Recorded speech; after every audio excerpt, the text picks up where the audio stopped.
Evaluation by testing of materials in farmers field for at least 3 growing season. ऐसा नहीं कि एक बार में हम प्रोडक्ट आ गया तो उसको ले लिए। 3 growing season eight several location in the country.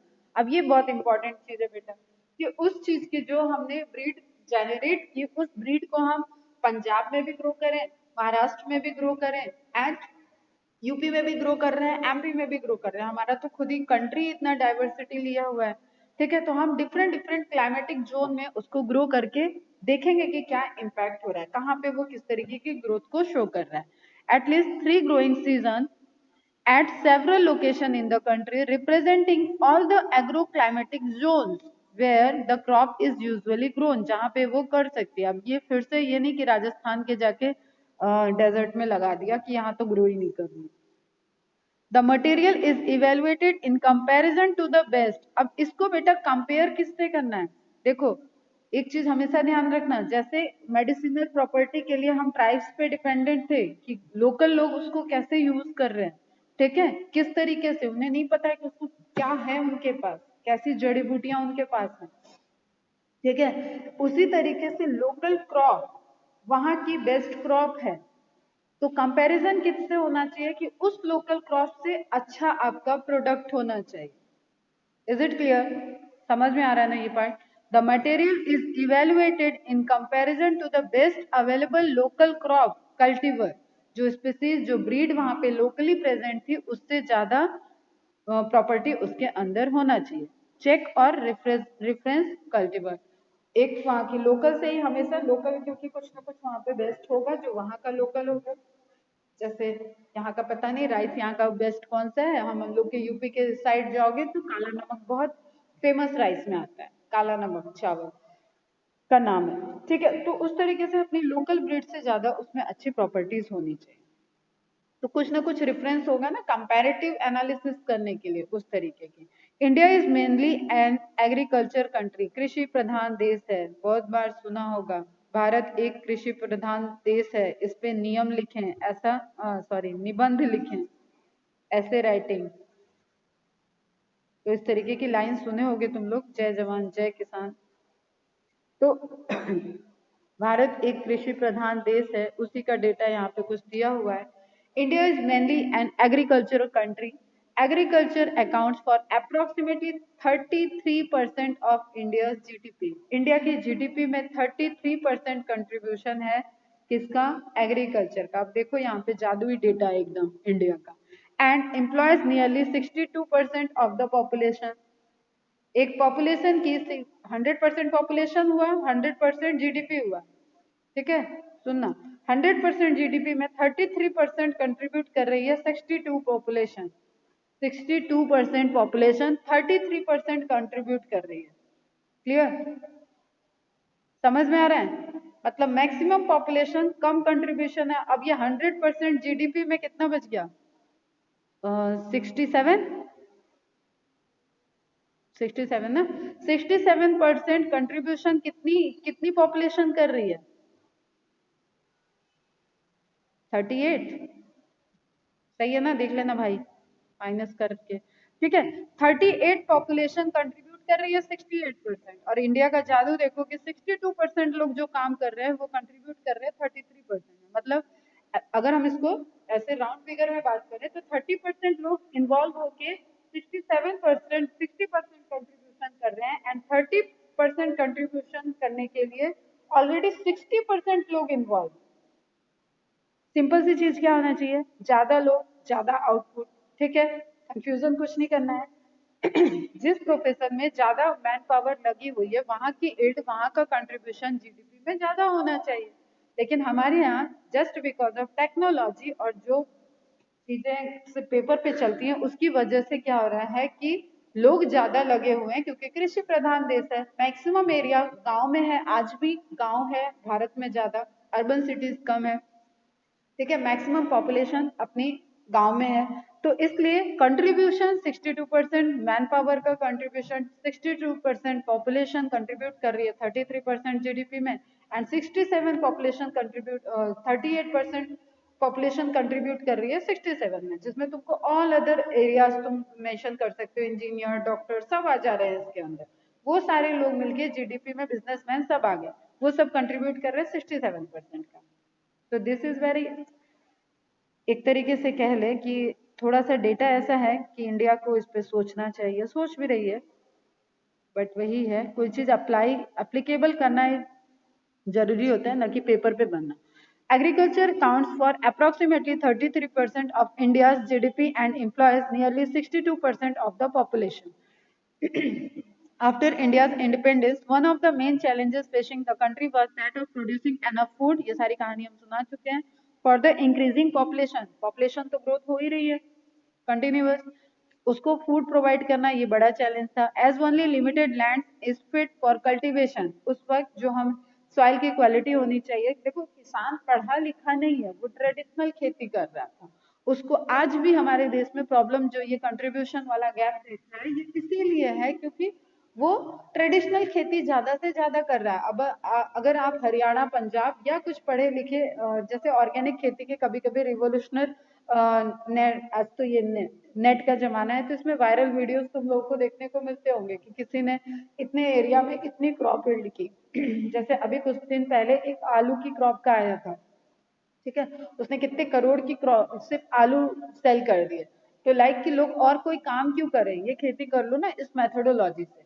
उसी को आप अगर वैसी मेथड्स को आप एप्लीकेबल कर दोगे, ठीक है, उसके लिए एक प्लान करना होगा, अवेयरनेस हो, ट्रेनिंग होनी चाहिए प्रॉपर. तो उस तरीके से आप एप्लीकेबल करोगे तो ये जो रेशियो के बीच में डिफरेंस दिख रहा है कि 62% लोग मिलके 33% कंट्रीब्यूशन कर रहे हैं, वो काफी ज्यादा इनहेंस होगी. उल्टा होना चाहिए actually.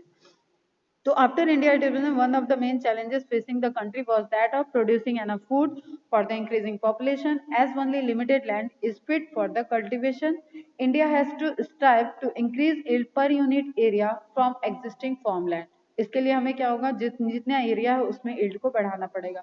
The development of several, मतलब उस टाइम के हिसाब से, the development of several high yielding varieties of wheat and rice in the mid 1960s, जो कि green revolution वाला एरिया था, टाइम पीरियड था, और शास्त्री जी का एरा आने वाला था या चल रहा था. As a result of various plant breeding techniques led to dramatic increase in food production in our country. This phase is often referred to as the green revolution. और ये वही फेज था जो ग्रीन रिवोल्यूशन के लिए जाना जाता है. हमें स्वामीनाथन का इसमें कंट्रीब्यूशन है.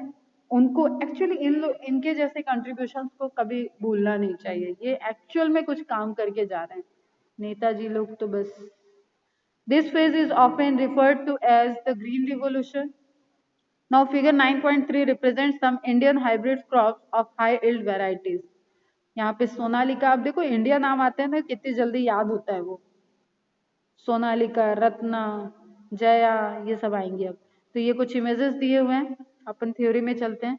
वीट एंड राइस की प्रॉपर्टी को देखें, हाइब्रिड प्रॉपर्टी को. During the period of 1960 to 2000, wheat production increased from 11 million tons to 75 million tons. कितना ज्यादा दोनों में चेंजेस है. while rice production went up to from 35 million tons to 89.5 million tons. Data है, आपको याद रखना है. बस आप एक कंपैरेटिव आपके माइंड में सेट होना चाहिए जनरल, कि इस रिवोल्यूशन के वजह से तुम्हें व्हीट की यील्ड और राइस की यील्ड में कितना डिफरेंस दिख रहा है. This was due to the development of semi dwarf varieties of wheat and rice. और इसके पीछे एक डेवलपमेंट जो कि क्या थे, father of green revolution world के नॉर्मन बोर्टेन, उन्होंने जो ड्वार्फ वैरायटी ऑफ व्हीट का डेवलपमेंट किया था और उन्होंने जो हाइब्रिड को फॉर्म किया था, वहां से ये चीजें इंडिया में आई. और उसके बाद जो सेमी ड्वार्फ वैरायटी, अब देखो बेटा सेमी ड्वार्फ वैरायटी को ऐसे समझो कि हम लोग तो एनाटॉमिकल ग्रोथ देखे हुए हैं ना, हाइट में ग्रो करेगा, कोई मैचुरेशन तक पहुंचेगा, उसके बाद ही उस पर फ्लावर आएगा. ठीक है, जस्ट देखो जैसे ए प्लांट है, इसकी हाइट ज्यादा है, ठीक है, तो हाइट ज्यादा होना इज वेजिटेटिव प्रॉपर्टी. जब वो पूरी हाइट को रिटेन कर लेगा तब वहां पे रिप्रोडक्टिव प्रॉपर्टी आएगी, तब उसमें फ्लावरिंग होगा और वो वीट को प्रोड्यूस करेगा. ठीक है, वीट देखे होगे, वीट का जो क्रॉप होता है उसके टिप पे इस तरीके से अटैच रहेंगी वीट की बाल, जो फली होती है. ठीक है, अब कोई अगर ड्वार्फ है और ये यहाँ पे प्रोडक्ट दे रहा है, तो किसमें टाइम ज्यादा लगेगा, ए में. ये बी है, ये ड्वार्फ है और इसका प्रोडक्ट हमें इस लेंथ पे मिल जा रहा है। तो वेजिटेटिव कैरेक्टरिस्टिक को डेवलप होने में टाइम लगेगा, then reproductive characteristic development takes place. ठीक है। बी में हम देख रहे हैं कि वेजिटेटिव कैरेक्टरिस्टिक जो लेंथ ऑफ प्लांट है वो जल्दी डेवलप हो गया और उस पर क्रॉप आ गई। अब जादू कर दो, दोनों को मिक्स कर दो, क्या प्रोड्यूस हो जाएगा? Semi dwarf. हम ले लेते हैं कि ना बहुत लंबा ना बहुत छोटा, एक सेमी ड्वार्फ प्लांट आया जिसको इससे कम टाइम लगा और इससे थोड़ा बहुत ज्यादा टाइम लगा, बट हमें एक क्वालिटी प्रोडक्ट मिल गया। Is it clear? समझ में आ रहा है? This was due to the development of semi-dwarf varieties of wheat and rice। और ये हमारी जो क्रॉप है उनके वेजिटेटिव फेज को कम कर दिया गया, रिप्रोडक्टिव फेज जल्दी रिटेन कर ले वो प्लांट, इसके लिए हेल्पफुल हो गया, तो हमें क्रॉप यील्ड फास्ट हो जाएगी। Nobel laureate Norman E Borlaug कौन है ये? पापा किसके किसके पापा हैं? ग्रीन रिवोल्यूशन के वर्ड में। ठीक है, father of green revolution in world. At international centre for wheat and maize. अब ये सेंटर का नाम आ गया, मैक्सिको में है, इसको नोट डाउन कर लेना। At international centre of wheat and for wheat and maize improvement in Mexico, वहां पे ये स्टडी किए थे और वहां पे इन्होंने प्रोड्यूस किया था semi dwarf wheat. In 1963 several varieties such as Sonalika, Kalyan Sona, again अब ये वेराइटीज है बेटा, इसको आप डायरेक्ट क्वेश्चन पूछा जा सकता है। Sonalika and Kalyan Sona which were high yield and disease resistant, क्या प्रॉपर्टी है? ये क्वेश्चन पूछा जा सकता है। 5 स्टार लगा लेना यहाँ पे, 1 2 3 4 5। ठीक है, वैरायटी का नेम और property, high yield and disease resistance, हमारी तो प्रॉब्लम ही सॉल्व हो गई। वर introduce all over the wheat growing belt of India, जहां जहां व्हीट को ग्रो करने के लिए क्लाइमेटिक कंडीशन थी इंडिया में, वहां वहां इन क्रॉप को इंट्रोड्यूस कर दिया गया। Semi dwarf. ठीक है, तो ये व्हीट की कहानी हो गई। व्हीट की कहानी में हमें बर्लॉग जी का नाम आ गया, मैक्सिको का आईसी इंटरनेशनल सेंटर आ गया for wheat and maize improvement, location उसका मैक्सिको। फिर ईयर एक आ गया 1963 में, सोनालिका एंड कल्याण सोना जो इंडियन वेराइटीज हैं उसको हाइब्रिड, इसी टेक्निक को यूज करके हाइब्रिड्स को बनाया गया। एंड इनकी प्रॉपर्टी आ गई, फिफ्थ क्वेश्चन, प्रॉपर्टी में क्या है? High yield and disease resistance है। इसको इंट्रोड्यूस किया गया, कहाँ इंट्रोड्यूस किया? डिफरेंट एरिया में, और इसमें पंजाब और हरियाणा ने बाजी मार ली उसके बाद, और वो हो गए हमारे देश के सबसे ज्यादा अच्छा प्रोड्यूस करने वाले, सबसे ज्यादा हाई यील्ड देने वाले फार्मर्स और एरिया लैंड जो क्या है फर्टिलाइज्ड लैंड, तो वो उसी साइड है। Semi dwarf rice varieties were derived from IR8। अब आपको ये भी याद रखना है। डेवलपमेंट एट इंटरनेशनल, अब राइस की बात कर रहे हैं, ठीक है। Developed eight international rice institute, IRRI। देख लो, एक पैराग्राफ में 7 से 8 क्वेश्चन है, बहुत इंपॉर्टेंट पैराग्राफ है ये। Semi-dwarf rice varieties were derived from IR8, developed at International Rice Research Institute IRRI, जो कहाँ पे सिचुएटेड है? फिलीपींस में सिचुएटेड है। वहां से इंडिया वालों ने इसको ऑब्टेन किया और इंडियन राइस इंस्टीट्यूट जो कि कटक में है, तो ये एक एडिशनल इंफॉर्मेशन नोट डाउन करो, इंडियन राइस इंस्टीट्यूट जो कि कहाँ है? कटक में। वहां पे इस क्रॉप को लाया गया और वहां पे इंडियन वैरायटीज को इस स्टडी को इंडियन वैरायटीज पे एप्लीकेबल किया गया और हाइब्रिड्स प्रोड्यूस हुए। फिर इंडिया में भी semi dwarf rice varieties generate हो गई। क्लियर? तो ये जो था सौर, पहले तो इसकी क्रॉसिंग कंप्लीट कर लेते हैं। Semi dwarf rice varieties derive from IR8, एक जो कि इंटरनेशनल IRRI फिलीपींस से आइसोलेट किया गया था, और इसको क्रॉस भी तो कराना है, तो टाइचिंग नेटिव 1 ये दूसरी वेराइटी है, ये फर्स्ट, ये सेकेंड वेराइटी फ्रॉम ताइवान, ठीक, वहां से प्रोड्यूस किया गया। The derivatives were introduced in 1966, तो व्हीट आया 63 में, राइस आया 66 में, डब्लू अल्फाबेटिकली पहले आता है तो 63 डब्लू को दे देना, आर बाद में, R S T U V, उल्टा बोल रही हूँ मैं, ठीक है। चलो ये यहाँ पे नहीं अप्लाई होगा, बस ऐसे ही ध्यान रखो यार, इतनी ट्रिक विक की जरूरत नहीं है। वीट पहले आया, राइस बाद में आया, ठीक है। जिसको रोटी पसंद है वो याद रख ले कि रोटी का इलाज पहले आ गया था एंड चावल का बाद में आया था। जिसको चावल पसंद है वो ये कर ले कि मेरा चावल बाद में आया था और रोटी पहले आई थी। बस इससे ज्यादा कुछ ईयर को याद करने का अभी बहुत ज्यादा जरूरत नहीं है, ठीक है। तो हमें वेराइटीज के नाम इंपॉर्टेंट है, IR8 एंड टाइचुंग नेटिव 1 ताइवान का, IR8 फिलीपींस का, फिर इंडिया में प्रोड्यूस हुआ जया और रत्ना। इंडिया नाम याद करना कितना इजी है ना, जया रत्ना, ठीक है। Sonalika, Kalyan Sona, Jaya and Ratna. Sonalika, Kalyan Sona related to wheat dwarf semi dwarf variety and Jaya and Ratna related to rice semi dwarf varieties. Is it clear बेटा, समझ में आ गया?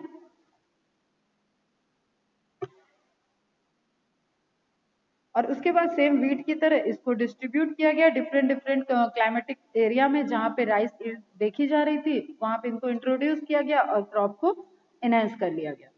नाउ नेक्स्ट है शुगर केन। शुगर केन का साइंटिफिक नेम इंपॉर्टेंट है बेटा, सैक्रम बारबेरी, ध्यान में रखना, ठीक है। प्लांट किंगडम के पॉइंट ऑफ व्यू से भी पूछा जा सकता है। शुगर केन वैसे भी रिप्रोडक्टिव पॉइंट ऑफ व्यू से भी इंपॉर्टेंट है। क्यों इंपॉर्टेंट है फटाफट बताओ तो, रिप्रोडक्शन के लिए क्यों इंपॉर्टेंट है शुगर केन, क्या फीचर है शुगर केन का, कैसी क्रॉप है ये? ऑप्शन तो मैं दूंगी नहीं, तुम ही लोग बताओ, फास्ट बताओ, कंप्लीट करना है इसको।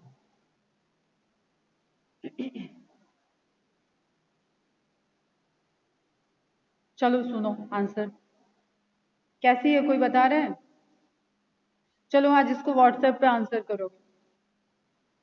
शुगर केन की क्या प्रॉपर्टीज है, रिप्रोडक्टिव पॉइंट ऑफ व्यू से why sugar cane is important, and what is the important feature of sugar cane with respect to reproductive growth. Saccharum barberry was originally grown in North India. ये ऐसा product है जो कि north India का product, north India में इसका cultivation high होता है, but had poor sugar content and yield. लेकिन शुगर कंटेंट, शुगर उसमें इल्ड कम है, प्रोड्यूस हो रहा है, फिर भी ओरिजिनली जो वो वहाँ का प्रोडक्ट है, लेकिन फिर भी आप उसको देखो कंपैरेटिव अगर एनालिसिस करो तो उसके अंदर शुगर कंटेंट और उसकी अमाउंट वहाँ पे कम है। Tropical canes grown in south India, saccharum officinarum, दो यहाँ पे क्योंकि हमें क्रॉस कराना है तो अगेन हमें ध्यान में रखना है, बारबेरी एंड ऑफिसिनेरम के बीच में क्रॉस कराया जाएगा। Had thicker stem and higher sugar content, तो इसकी नॉर्थ इंडिया की वैरायटी हो गई, ये साउथ इंडिया की वैरायटी हो गई।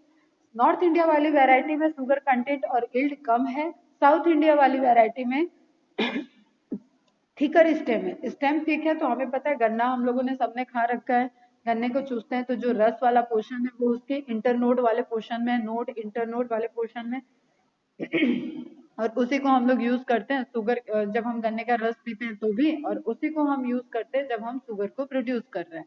तो अगर थिकर साइज है स्टेम का तो ऑब्वियसली उसका शुगर कंटेंट बढ़ेगा, higher sugar content, but did not grow well in north India, लेकिन वो नॉर्थ इंडिया में ग्रो नहीं कर पा रहा है, मतलब खेती के लिए लैंड उधर ज्यादा है लेकिन उसकी प्रोडक्टिविटी और उसकी क्वालिटी वहां पे लो है। लेकिन यहाँ पे साउथ इंडिया में लैंड कम है लेकिन जो उसकी क्वालिटी है या प्रोडक्टिविटी है, न्यूट्रिटिव वैल्यू है, वो हाई है।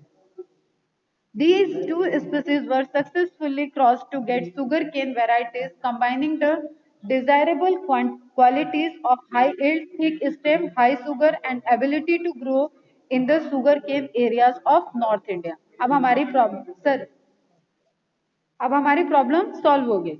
ये तो टू स्पीसीज को हमने क्रॉस कराया और हमें जो इल्ड में प्रोडक्ट मिल गया वो हमारे डिजायरेबल क्वालिटी का प्रोडक्ट मिला, और उसमें हमारी डिजायरेबल क्वालिटी क्या क्या है, हाई इल्ड मिल गई, थिक स्टेम है एंड थिक स्टेम है तो हाई शुगर उससे हम ऑब्टेन कर सकते हैं, and they have ability to grow in sugar cane in north India, ठीक है। नॉर्थ इंडिया में जहाँ पे उसकी ग्रोथ कम थी मतलब ये साउथ इंडिया वाला ग्रो नहीं कर सकता था, तो नॉर्थ इंडिया में ग्रो करने वाली प्रॉपर्टी उसमें आ गई। मतलब ये उसी तरीके से है, जैसे बुल से स्ट्रॉन्ग फीचर आ रहा था एंड काउ से मिल्क प्रोडक्टिविटी आएगी, उसी तरीके से क्या हुआ साउथ इंडिया वाले के अंदर, साउथ इंडिया वाले के से हमें जो शुगर केन की क्वालिटी है वो इनहेंस हो गई, और वहां पे ग्रो करने की नॉर्थ इंडिया की कैपेसिटी, नॉर्थ इंडिया में ग्रो करने की जो फीचर्स चाहिए थे वो नॉर्थ इंडिया सैक्रम बारबेरी से आ गई। Is it clear? तो जस्ट इसको पॉइंट वाइज लिख लेना, एक छोटा सा फ्लो चार्ट में नोट्स बनाओगे तो ये हमेशा हमेशा के लिए याद हो जाएगा, ये क्वेश्चन कोई गलत नहीं होगा फिर। Saccharum barberi from north India, saccharum officinarum from south India. North India में लैंड ज्यादा है, प्रोडक्टिविटी का रेट स्लो है, क्वालिटी स्लो लो है, लेकिन साउथ इंडिया में लैंड कम है, प्रोडक्टिविटी की क्वालिटी हाई है और क्वांटिटी भी हाई है। क्लियर? तो दोनों ब्रीड को क्रॉस कराया गया और रिजल्टेंट जो डिजायर्ड वैरायटी मिली वो उसके पास क्या कैपेसिटी आ गई कि वो हाई इल्ड और हाई क्वालिटी और क्वांटिटी को मेंटेन कर सकते हैं एंड पैरेलली वो नॉर्थ इंडिया में प्रोड्यूस हो सकता है। ये समरी है शुगर केन वाले क्वेश्चन की।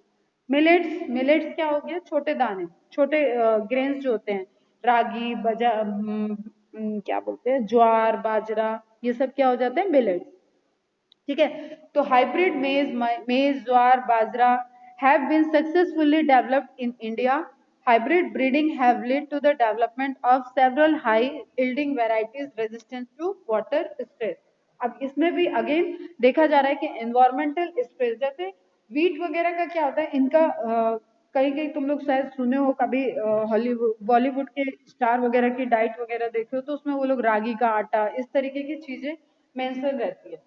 ठीक है, आलमंड फ्लोर भी मेंशन रहता है। तो जस्ट एक कि एक क्वालिटी के अंदर न्यूट्रिटिव वैल्यू हाई है मिलेट्स की, और दे आर बेटर रिप्लेसमेंट कि आप रोज रोज रोटी गेहूं की रोटी ना खाएं, कभी कभी बाजरे की रोटी खाएं, कभी कभी ज्वार और मक्का मिला के खाएं। तो इस तरीके के प्रोडक्ट को अपने डाइट में लाना चाहिए। और इसके भी अगेन सब बैकग्राउंड में वही चल रहा है कि डिजीज रेजिस्टेंस रहे, हाई इल्ड रहे, न्यूट्रिटिव वैल्यू हाई रहे, क्वालिटी में हाई हो, क्वांटिटी में हाई हो, डिजीज का किसी भी इंसेक्ट का, पेस्ट का उस पर इम्पैक्ट ना हो, और इन्वायरमेंटल स्ट्रेस से ओवरकम कर ले, तो ऐसी वैरायटी प्रोड्यूस की जाएगी। क्लियर है भी? ठीक है, और there are number of research centre, agriculture research centre है, जैसे IVRI का बताया मैंने। फिर तुम्हारा अभी एक और क्या बताया था, Indian rice institute of Cuttack बताया। तो इस तरीके से अलग अलग रिसर्च सेंटर है जहाँ पे इनको डेवलप किया जा रहा है। ये तो हो गया कि क्रॉप के बारे में। Now disease resistance, disease resistance बार बार आ रहा है, तो डिजीज रेजिस्टेंस फिनोमिना कैसे होगी? एक तो वो फंडा कि वाइल्ड वेराइटीज जो जिनके अंदर ऑलरेडी जीन्स प्रेजेंट है कि वो डिजीज रेजिस्टेंस को शो करे, जैसे एक एग्जांपल इसका है red rot of sugar cane, या एक एग्जांपल मैं देती हूँ तुम्हें, फंगस डिजीज कि वो फंगस फंगस से रेजिस्टेंस, जैसे हम लोगों की बॉडी में है कि एंटीबॉडी सिक्रीट होता है ना, उसी से रिलेट करना जल्दी समझ में आएगा। फाइटो एलेक्सिन का सिक्रीशन, फाइटो एलेक्सिन सिक्रीट होता है प्लांट्स में, और यू कैन से इसको प्लांट्स एंटीबॉडी कहा जाता है। तो जैसे हम लोग के बॉडी में एक इम्यून रिस्पॉन्स दिया जाए और किसी इन्फेक्शन के अगेंस्ट में डिफेंस परफॉर्म किया जाता है, उसी तरीके से सेम वे में प्लांट में अगर फंगल इन्फेक्शन हुआ, हम यहाँ पे लिख दे रहे हैं किसी फंगस का इन्फेक्शन है, तो कुछ वेराइटीज ऐसी हैं जिनके पास ऐसे जीन है कि वो फाइटोएलेक्सिन को सिंथेसाइज कर रहे हैं। ठीक है, तो वो फाइटोएलेक्सिन उनमें प्लांट एंटीबॉडी की तरह वर्क कर रहा है जो फंगल के अगेंस्ट में वर्क करेगा। तो इस प्लांट के अंदर नेचुरली इस के लिए क्या आ गया बेटा? डिजीज रेजिस्टेंस हो गया, वो उसके अंदर अटैक ही नहीं करेगा। अब तुम्हारे बॉडी के अंदर अगर एंटीबॉडी है, कोरोना की एंटीबॉडी है, तो तुम पे कोरोना थोड़ी ना एक्ट करेगा। सेम वे में एंटीबॉडी अगर अंदर है प्लांट के, तो उसको वो डिजीज इंपैक्ट नहीं होगी। तो ये नेचुरली अकर करने वाली ऐसी ब्रीड हो गई प्लांट की जो कि उस फंगस डिजीज के रेजिस्टेंस को शो कर रही है। Is it clear? फंडा समझ में आ रहा है? तो हम इस ब्रीड को ऑब्टेन कर लें, जंगल जंगल घूम के जाएं ढूंढें कि अरे इसको इन्फेक्शन नहीं हो रहा है, ये तो बड़ी अच्छी यील्ड दे रही है, तो उस तरीके से हम ऑब्टेन कर लें। ठीक है, फिर उसको लाके उसकी क्रॉसिंग करके देखें। एक ये तो एक मेथड हो गया। एक आपने टेक्नोलॉजी वाला मेथड पढ़ा हुआ है, बायोटेक्नोलॉजी वाला, डिजीज रेजिस्टेंस जीन को लें और उसको इनकॉर्पोरेट कर दें और डिजीज वहां पे डिजीज रेजिस्टेंस क्रॉप को प्रोड्यूस कर लें। तो बाहर से क्या होगा, इंसेक्टिसाइड पेस्टिसाइड जिस चीज के लिए वो रेजिस्टेंस हो गया वो बाहर से उसको इनकॉर्पोरेट नहीं करना पड़ेगा। सिंपल सा फिनोमेना है। तो इसी के लिए क्या मेथोडोलॉजी है वो इस पॉइंट में दिया हुआ है। फटाफट इसको खत्म कर लेते हैं, उसके बाद लेक्चर ओवर करते हैं। A wide range of fungal, bacterial, and viral pathogens affect the yield of cultivated crop species, especially in tropical climate. Crop losses can often be significant. जैसे मैंने बताया कि अगर रस्ट डिजीज लगी या स्मिट डिजीज लगी तो पूरे के पूरे खेत खत्म हो जाएगा, या तुम्हारा ब्लास्ट डिजीज ऑफ राइस हुआ या लेट ब्लाइट ऑफ पोटैटो हुआ, तो इससे क्या होगी, पूरी की पूरी उस एरिया की क्रॉप डिस्ट्रॉय हो जाएगी।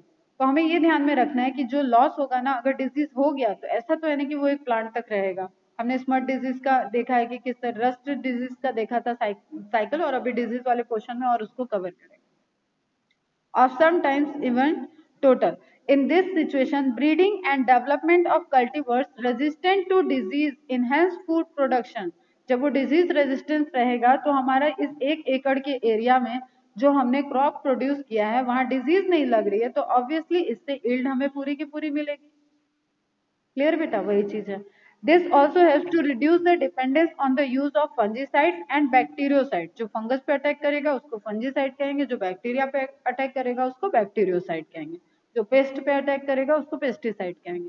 Resistance of the host plant is the ability to prevent the pathogen from causing disease and is determined by the genetic constitution of the host plant. ये कैसे हो सकता है, उस होस्ट प्लांट के अंदर, ये वाइल्ड वेराइटी की तरह होगी बात बेटा, उसकी जेनेटिक कंस्टिट्यूशन में ही कहीं ना कहीं ये प्रॉपर्टी को एक्सप्रेस करने के लिए जीन प्रेजेंट है, तो वो स्टडी से हमें ऑब्टेन करना पड़ेगा।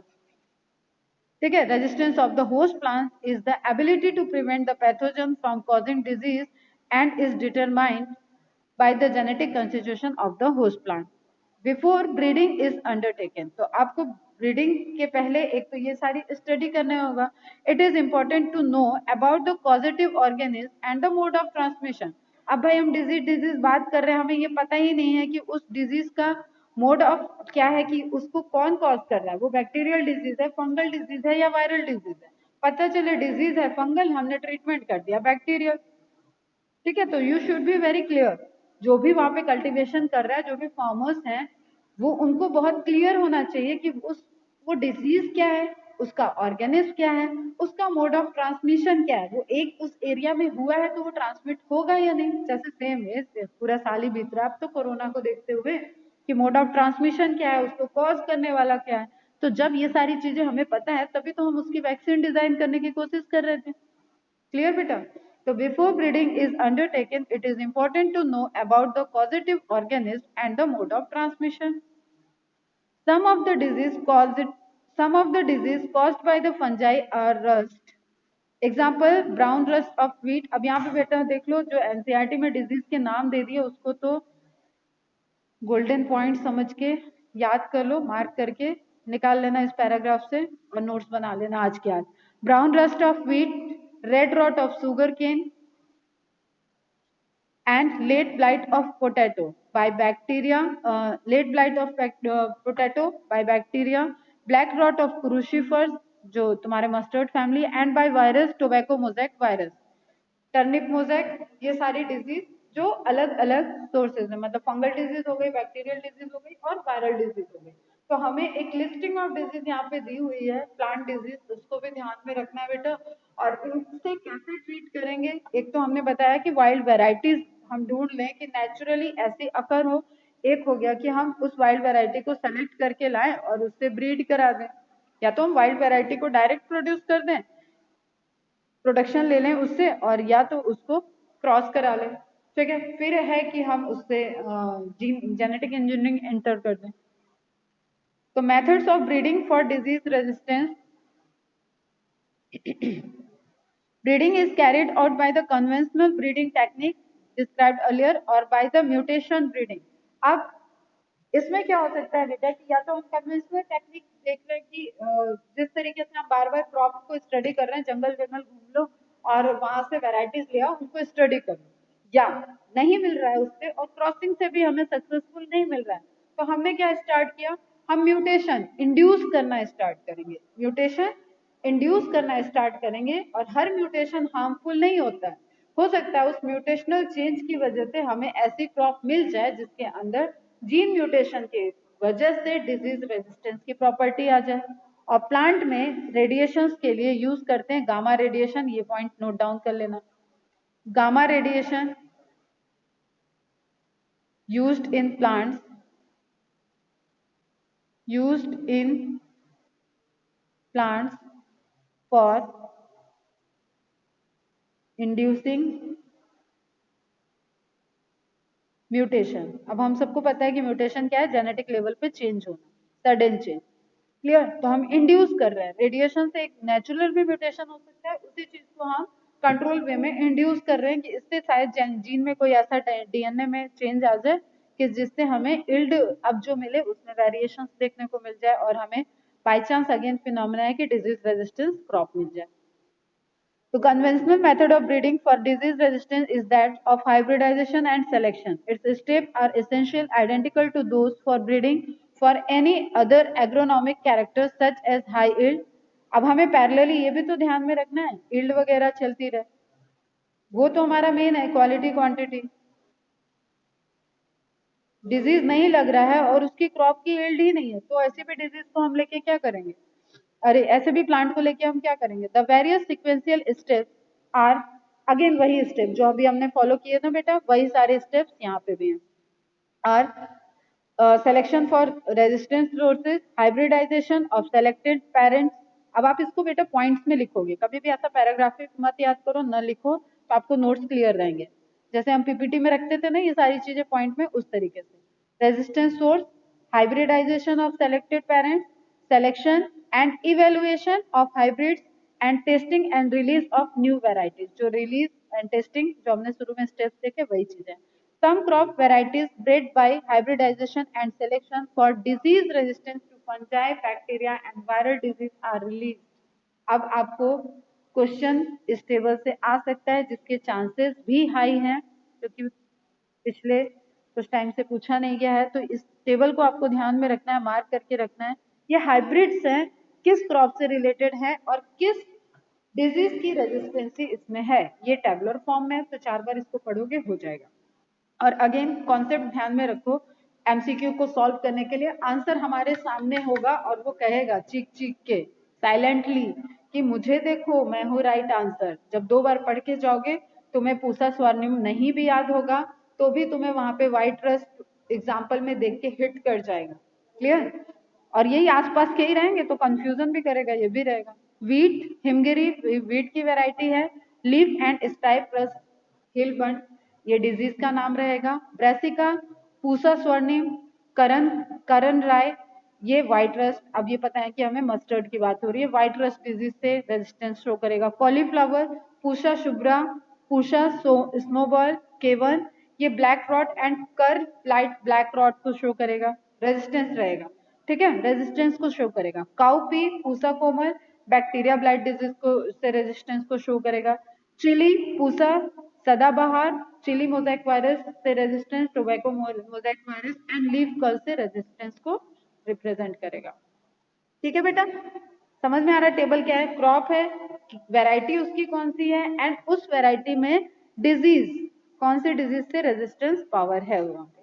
Now conventional breeding is often constraint by the availability of limited number of disease resistant genes that are present and identified in various crop varieties or wild relatives। crop varieties domesticated and wild या wild relatives में हम disease resistant genes को identify कर सकते हैं। Inducing mutation in plants through diverse means and then screening the plant materials for resistance sometimes leads to desirable genes being identified। Sometimes mention है बेटा आपको ये सब बाई चांस फिनोमेना है।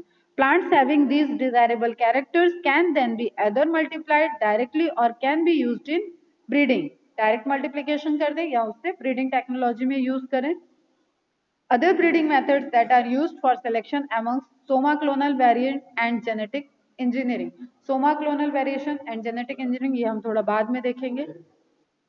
म्यूटेशन से रिलेटेड क्या इंफॉर्मेशन है वो देख लेते हैं। Mutation is the process by which genetic variation are created through changes in the base sequence within genes, resulting in the variation, resulting in the creation of a new character. और trait not found in the parental, ऐसा trait आएगा क्योंकि mutation हुआ है और तुम सब mutation जानते हो, ठीक है।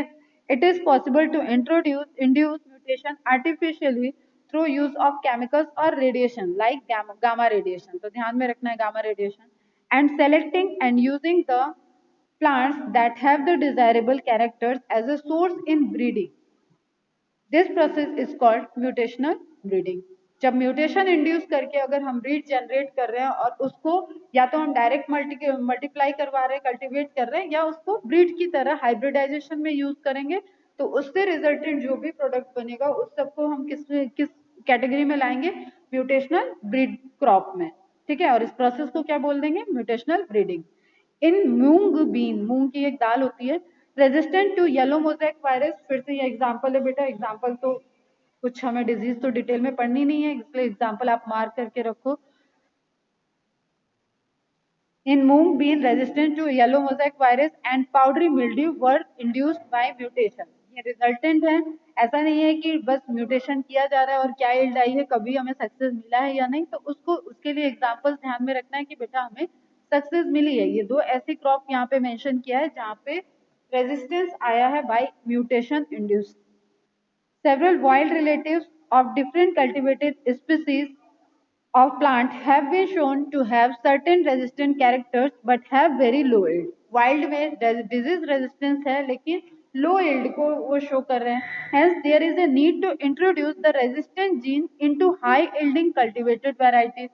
अब उससे हम resistance genes को induce करा दें, सॉरी incorporate कर लें या उनके बीच में क्रॉस करा लें, हाइब्रिड करा लें और हाई yielded कल्टिवेटेड वेराइटीज और डिजीज रेजिस्टेंस, वही जो शुरू में एग्जांपल दिया था वही बात लिखी है बेटा। ए में डिजीज रेजिस्टेंस है, बी में हाई यील्ड है, दोनों के बीच में क्रॉस करा दिया। Cultivated varieties resistance to yellow mosaic virus in bhindi. अब भिंडी का साइंटिफिक नेम है एबेलमोस्कस, ए साइलेंट होता है बेटा, इसमें ए साइलेंट होता है। बेलमोस्कस एस्कुलेंटस, ठीक है, बेलमोस्कस esculentus, lecture over।